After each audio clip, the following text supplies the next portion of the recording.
Anggota DPR Nevi Zuairina sebut penyelamat ekonomi nasional adalah UMKM. Anggota Komisi 6 DPR RI Nevi Zuairina menyatakan bahwa usaha mikro, kecil, dan menengah (UMKM) dalam sejumlah lintasan sejarah telah terbukti sebagai faktor yang menyelamatkan kondisi perekonomian Republik Indonesia.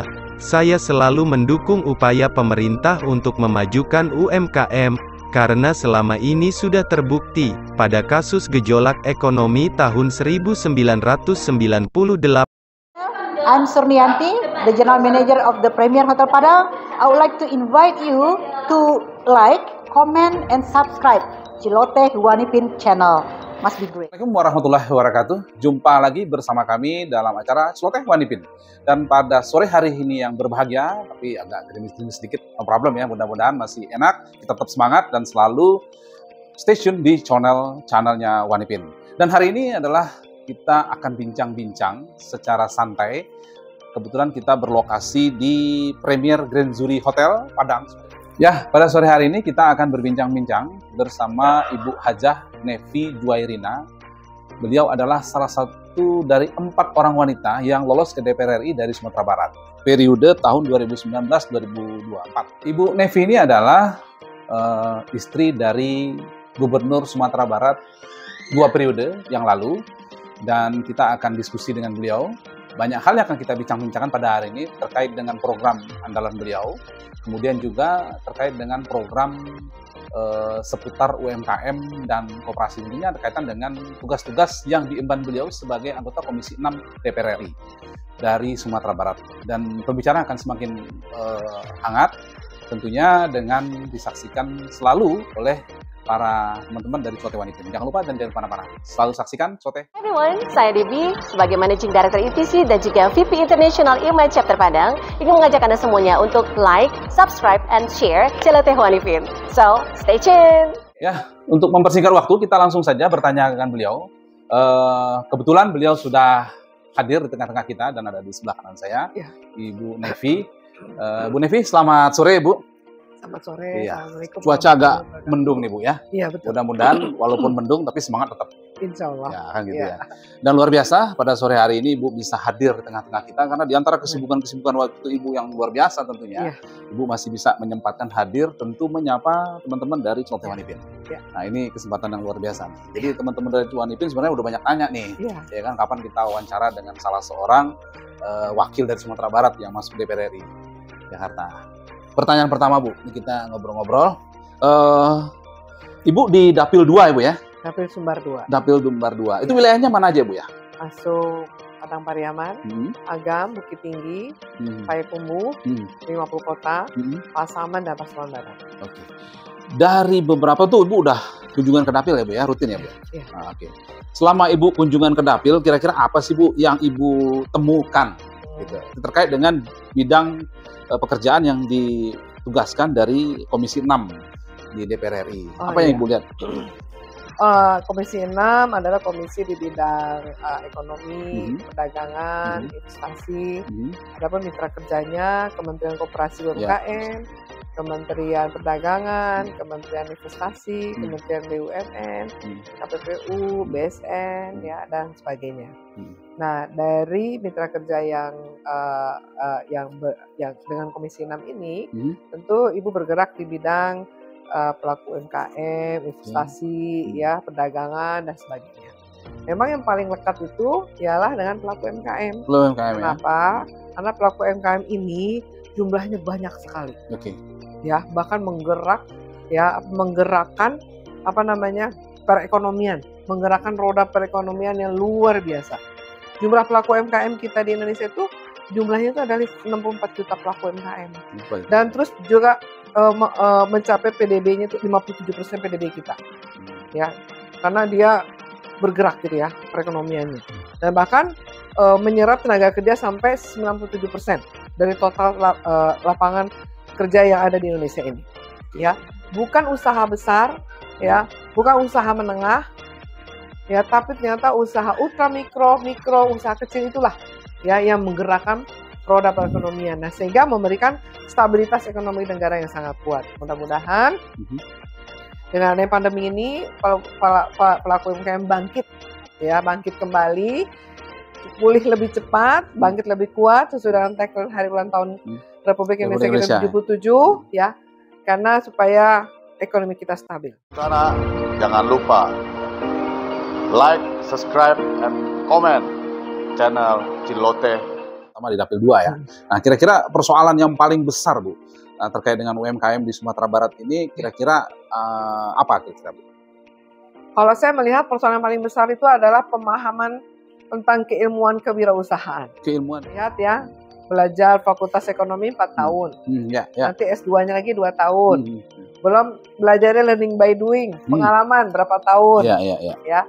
Jadi memang pelaku UMKM yang sudah kita lihat di lapangan ini banyak, bahkan ada yang tamat SD, tamat SMP, tamat SMA ya. Dan sekarang dari pemerintah mengejar 1 juta ya, 10 juta bahkan pelaku UMKM di Indonesia ya di masa yang akan datang ya. Karena kita ingin mengejar angka kewirausahaan di Indonesia yang masih rendah dibandingkan negara lain yang sudah lebih tinggi, jadi pelaku UMKM banyak. Jadi kita 64 juta ini masih sedikit sebetulnya. Nah, dengan adanya di masa pandemi, pelaku UMKM kita yang mati suri, yang terus gulung tikar, kita hidupkan kembali. Karena kalau yang sudah punya darah menjadi pelaku UMKM, dia itu nggak bisa berubah menjadi pekerja yang lain. Selain daripada persoalan terkait dengan manajerial kan, manajerial ya. Bagaimana dengan soal permodalan? Jadi permodalan itu sebenarnya nomor sekian. Yang pertama mereka harus memiliki semangat dulu. Ya, semangatnya berapi-api mencari pitih masuk. Nah, jadi kalau salam pitih masuk, ya gitu ya, pelaku UMKM gitu. Yang kedua adalah mereka harus memiliki manajemen. Manajemen ya? Ya, nah ini yang kita edukasi. Ya, apakah dia menjadi pelaku UMKM berbisnis atau pelaku UMKM yang sosial? Orang beli dikasih gratis terus. Gimana jadi pelaku UMKM? Peran pemerintah terkait itu sudah ada? Banyak sekali yang mendampingi mereka untuk mereka menjadi orang pinter. Kendalanya masih muncul? Jadi kita sebenarnya bukan masalah kendala yang muncul, masalah sekolahnya. Sekolah? Ya. Sekolah dalam artian? Iya. Mereka mungkin paling banyak tamat SMA ya pelaku UMKM ini. Bahkan dari tamat SMP. Pelatihan-pelatihan dilakukan oleh instansi terkait seperti dari dinas koperasi dan ya, ini pelatihan itu berlanjut. Bagaimana mereka bisa menjadi sukses menjadi pelaku UMKM dan menjadi UMKM naik kelas. Ya, jadi UMKM ini kan ultra mikro, terus mikro, kecil, menengah, usaha besar. Gimana mereka naik kelas? Nah, ini kita dorong. Koperasi sudah berperan di situ, Bu? Koperasi ada satu hal yang walaupun sudah lama ya diinikan oleh pemerintah kita dan yang mendirikan Bapak Koperasi kita adalah Bapak Muhammad Hatta. Tapi memang ada beberapa hal yang istilahnya yang kita benahi dulu ya. Masalah koperasi ini masih ada permasalahan, bukan satu masalah. Hoi zusammen, alle zusammen, vergiss nicht like und share Ciloteh Group von Wanipin. Kebersamaan dalam usaha itu masih kurang gitu. Kebersamaan dalam usaha itu. Nah, ini koperasi ini penting ya, karena sesuai dengan perilaku ya Indonesia. Kita usaha ini kan nggak bisa, jangan kan kita koperasi. Mereka itu disuruh ayo berkelompok berusaha, itu masih belum ini gitu, harus disuruh dulu. Padahal yang namanya bantuan dari pemerintah itu ialah bukan kepada pribadi, tapi kepada kelompok usaha gitu. Nah, itu contoh ya. Pembinaan yang dilakukan kan sudah dilakukan, Bu. Bagaimana untuk? Kan tapi kan pelakunya mereka. Pelaku ya. Iya. Bagaimana harus bentuk terus karakter building ini kan gitu? Harus terus ya. Terus mendampingi mereka. Karena kan koperasi kan kalau mereka anak mahasiswa gampang dong edukasinya. Kan mereka hanya tamat SMA, tamat SD, ada yang orang jualan kerupuk apa namanya? Kerupuk yang berkuah itu. Tamat SD jualan, berhasil. Karena isu yang sekarang kita banyak dengar terkait dengan koperasi ini adalah bagaimana membangun koperasi itu bukan dari sisi kuantitinya, tapi dari sisi kualitasnya. Iya kan? Ya, kalau bicara koperasi kita luas sekali ya. Saya juga sering ya mendampingi koperasi-koperasi ketika menjadi Ibu Gubernur ya. Kebersamaan ini kayaknya menjadi tantangan buat kita ya. Kadang-kadang malah kebersamaan ini malah menjadi halangan, jadi apa namanya tuh? Jadi hambatan. Nah, ini mungkin ya kita acung jempol buat koperasi di Sumatera Barat yang berhasil, juga sudah banyak berhasil. Tapi kalau untuk mereka harus dorong untuk buat koperasi itu bertahap. Mereka harus punya kelompok usaha dulu. Dari kelompok usaha itu mereka buat koperasi. Ya. Kebersamaan itu harus diperjuangkan. Ya, betul. Baik, rekan-rekan Swate Wanipin, pembicaraan kita semakin menarik. Ya, artinya kita akan bahas lebih lanjut lagi untuk segmen kedua kita. Kita akan coba nanti akan bahas program-program yang memang sedang digagas oleh Ibu Nevi Zuwairina terkait dengan UMKM kita.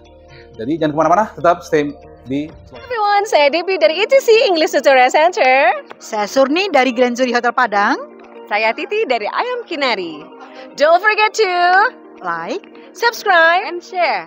Celoteh Wanipin, stay tuned. Baik, sahabat Swate Wanipin, kembali lagi kita berbincang-bincang dengan Ibu Nevi. Kita melanjutkan bincang-bincang kita yang tadi. Tadi kita udah bicara tentang masalah kendala-kendala dan kemudian juga persoalan-persoalan yang muncul di UMKM, terutama di dapil beliau di Sumatera Barat. Selanjutnya kita akan tanya seperti apakah program-program beliau ke depan, kemudian dari sekian banyak UMKM yang ada di Sumatera Barat ini, kira-kira apa sih program strategis yang memang bisa membuat UMKM kita tuh semakin tentu bangkit kembali, sehingga bisa memberikan kontribusi yang positif bagi perekonomian di Sumatera Barat. Tentunya ada kaitannya juga dengan objek wisata juga bisa. Nah, kita akan coba tanya-tanya dengan beliau. Ya. Ibu, seperti yang tadi saya sampaikan, kira-kira apa Bu program yang bisa kita tentunya sesuai dengan bidang Ibu? UMKM ini harus melakukan banyak strategi strategi ya. Terutama di setelah masa pandemi ini. Yang pertama, strateginya harus lakukan analisa SWOT. SWOT analysis ya. Ya, kenapa? Karena kita kan ingin mencari uang masuk. Ya, jadi ketika kita melakukan kegiatan bisnis, kita harus pastikan bagaimana tantangan kita, peluang kita, hambatan kita, ya, dan bagaimana keuntungan ke depan, kita harus analisa. Analisa ringan aja, nggak usah berat-berat. Gitu. Misalnya kita jualan ketupat, siapa yang beli, berapa untungnya, bagaimana perputaran uangnya, nah itu perlu analisa. Yang kedua adalah terus inovasi. Menjadi pelaku UMKM itu, ya seperti ini Grand Zuri yang sekarang kita sedang ada acara. Inovasi kan, jadi orang pergi ke Grand Zuri itu ada suatu hal yang baru. Orang pergi ke tempat kita itu belanja, ada hal yang baru lagi. Ya, entah itu produknya, entah itu tata letak barangnya, entah itu promosinya, inovasi kan yang berubah. Ya, karena memang manusia ini kan suka yang berubah, ya, tapi kayak stagnan tuh dia nggak suka, ya. Lalu yang ketiga adalah pelaku UMKM ini harus bergabung dalam satu komunitas, nggak bisa sendiri untuk menjadi besar.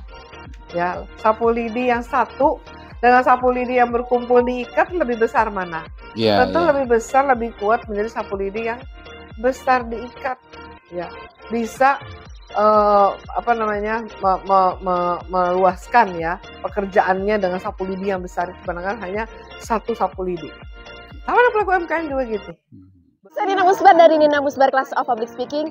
Jangan lupa sanak untuk di like, komen, dan subscribe Celoteh Wanipin. Simbiosis mutualisme. Bahkan dari pemerintah pusat ya sudah mewajibkan ya namanya pelaku UMKM itu bersinergi dengan BUMN 40% ya kebutuhan BUMN itu dipenuhi oleh pelaku UMKM dalam negeri. Ya, TKDN-nya 40%. Ya, bahkan sekarang BUMN ada yang 70%. Jadi kebutuhan BUMN itu nggak boleh lagi impor lagi. Ya, harus dari produk dalam negeri gitu ya. Nah, terus selanjutnya kita harus merencanakan anggaran ya. Perencanaan anggaran ya. Harus ya. Ya, kita yang murah-murah aja ya. Kalau kata orang sebanyak-banyaknya pengeluaran atau pemasukan atau pendapatan, tetap yang namanya pemasukan berapa, pengeluaran berapa itu dicatat. Ya, agar kita tahu jangan sampai besar pasak pada tiang. Begitu kita banyak pengeluaran, oh rupanya ini yang harus dikurangi. Ya, karena kita jadi rugi ketika jualan. Kalau kita mau jualannya untung kan? Nah, itu ya. Jadi kita harus merencanakan anggaran. Lalu terus berkolaborasi dengan mitra-mitra strategis sebagai sumber pembiayaan, informasi, pendampingan pengembangan usaha ya, dan juga berkolaborasi dengan seluruh ya kementerian dan lembaga stakeholder yang ada di negara kita ini. Ya, jadi pelaku UMKM ini memang harus melakukan perubahan-perubahan ya untuk bersaing. Perubahan-perubahan ya, Bu ya? Ya, harus berubah. Dari kira-kira fokus sekarang yang memang jadi skala prioritas apa, Bu? Skala prioritas saya melihatnya ini ya, kolaborasi. Kolaborasi ya? Ya, membentuk komunitas. Ya, kan istilahnya kalau yang sendiri berusaha digilas sama yang memiliki kelompok berusaha itu kan yang sendiri akan tergilas kan. Dan ketika kita berusaha dalam satu komunitas, berkolaborasi, bukannya merugikan tapi menguntungkan. Ya, itu yang saya lihat, mungkin mental-mental kerjasama, mental-mental networking, ya, mental-mental kebersamaan, mungkin seperti kata pepatah Minang, basamo mangko menjadi itu harus dimiliki oleh pelaku UMKM. Basamo mangko menjadi. Peran dari swasta sendiri, menurut Ibu seperti apa sekarang? Apakah memang, terutama dari lembaga keuangan, katakanlah seperti itu? Kalau lembaga keuangan sih tentu sesuai dengan prosedur ya. Ketika serapan untuk ini pembiayaan sih sampai saat ini yang untuk KUR masih bagus ya. Untuk mekar masih bagus gitu pembiayaan. Ya sesuai dengan prosedur lah ketika mengajukan pembiayaan. Baik Ibu, terima kasih Bu bincang-bincangnya pada sore hari ini. Mudah-mudahan bisa memberikan pencerahan bagi kita semua. Amin. Terutama bagi masyarakat Sumatera Barat. Ya. Amin. Dunusana Musadoyo, jangan lupa like, comment, and subscribe Ciloteh Wanipin. Ya, bincang-bincang kita bersama Ibu Nelvi Zuairina.